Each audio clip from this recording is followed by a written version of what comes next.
اعوذ باللہ من الشیطان الرجیم بسم اللہ الرحمن الرحیم۔ نظر بد کیا ہے، اس کی علامات، اس کے نقصانات اور اس کا طور۔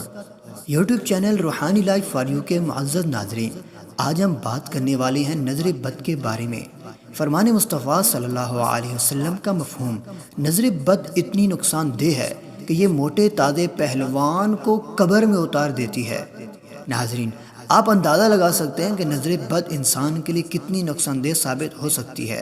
اگر آپ کا کاروبار بند ہے، اولاد نہیں ہو رہی، رشتے نہیں ہو رہے، بیماری سے صحت نہیں مل رہی، کیا آپ نے کبھی سوچا کہ کہیں یہ نظر بد تو نہیں؟ اگر تو یہ نظر بد ہے تو خدا کے لیے اس کا فوری علاج کریں، ورنہ یہ انسان کو ایسے کھا جاتی ہے جیسے آگ لکڑیوں کو۔ نظر بد والے انسان کو کوئی اچھی خوراک فائدہ نہیں دیتی، جسم میں کمزوری رہتی ہے، جس کام کے بارے میں سوچیں گے ناکامی ہی ملتی ہے، اور ہر وقت جسم تھکا ہوا، سست اور کاہل انسان بن جاتا ہے۔